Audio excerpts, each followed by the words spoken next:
So, I've been annoyed for a while, and I guess I'm just gonna have to come out and say like the official position of this video before like just summarize it for you, which is just that um I see on YouTube entirely too often comments that are basically slamming multiculturalism and suggesting that, it's a poison and that, it's bad for society and that it's going to do bad things to us.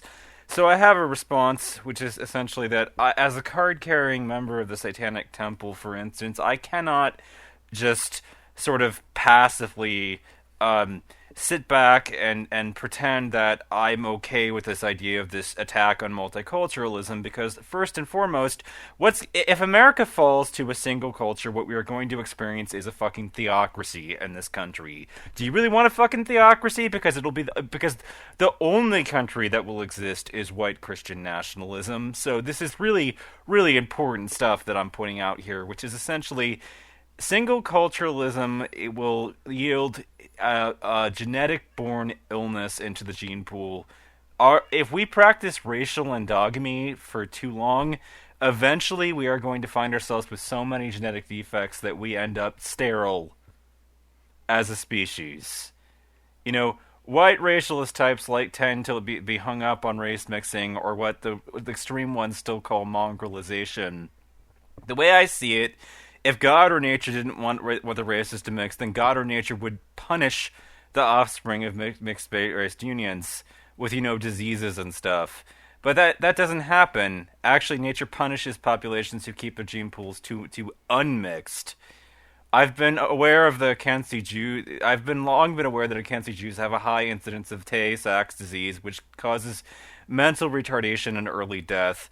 I also had a vague notion that this disease took hold among Eastern European Jews because of centuries of quote endogamy unquote, that is marrying within the quote tribe marrying within the quote tribe unquote within the group.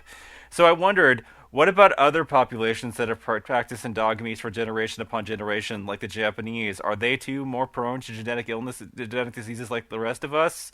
What about the Icelanders are out there on the island for thousands of years with their unpolluted pool of Viking genes? Any booby traps in their DNA?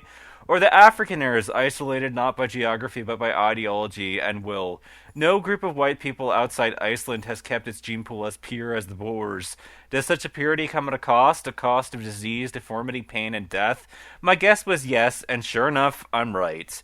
Among Afrikaners, a variety of genetic disorders of the blood, skin, bones, such as scoliosis and lipoid prolinosis, occur, which with a high frequency. Afrikaners at a rate 5 times higher than Americans have a genetic abnormality which causes familial hypercholesterolemia, or FH for short, which I'm gonna have trouble pronouncing. A disease characterized by high cholesterol and severe hardening of the arteries. People with AFH can have heart attacks as early as their 30s. Other endogamous groups have a high rate of SAH: Akensi Jews, Lebanese Christians, French Canadians, and Finns. Speaking of the Finns, some 35 rare genetic disease occurs frequently in Finland. This is known as the Finnish disease heritage, and it's attributed to a lack of genetic diversity among the Finns. One such disease is the cartilage hair hypoplasia, or CHH, a type of dwarfism that brings with it increased cancer risk and a flawed immune system.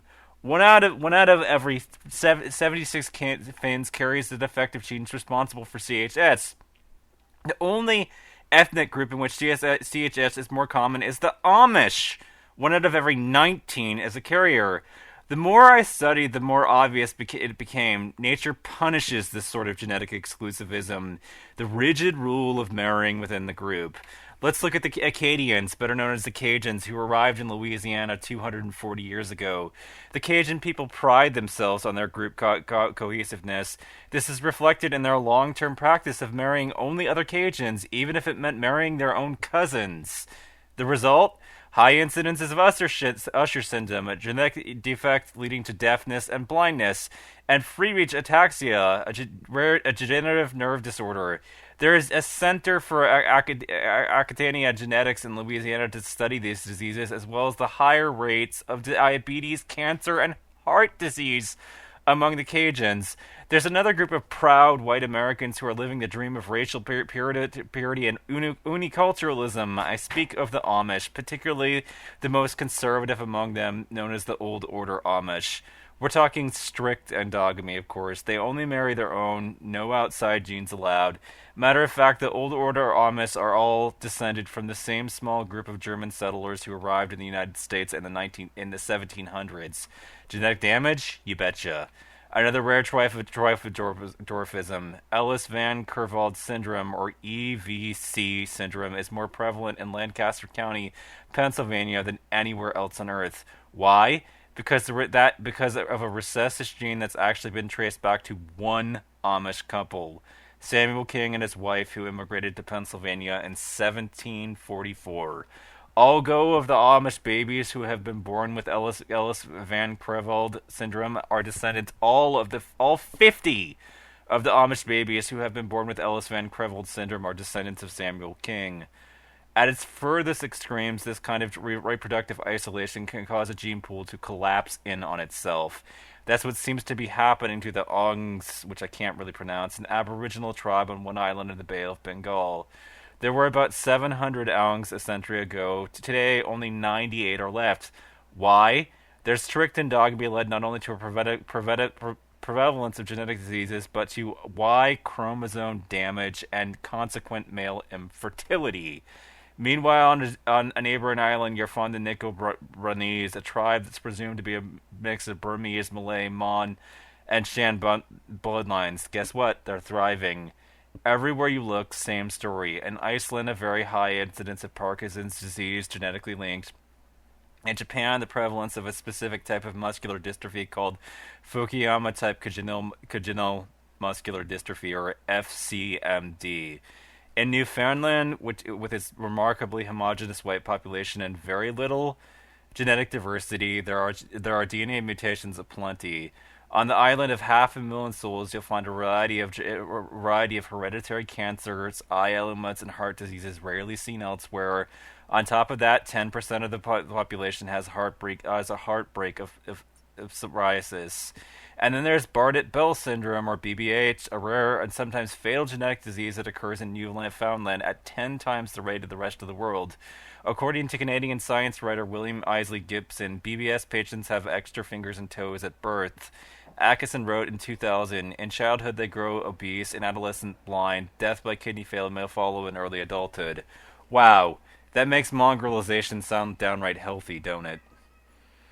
So, what I want to say, in essence, is that every time you see one of these ignorant motherfuckers talk about how we need to go back to a single uniculturalism and that genetic multiculturalism is a poison that is killing society, I want you to keep in mind that if you listen to them and us white people actually go down that road, eventually what we are going to end up in is a world in which we're sterile and we all end up dead. It'll be the end of the white race. So, don't listen to people that shit on multiculturalism. Uniculturalism is a poison that will eventually destroy the white race if we yield to it.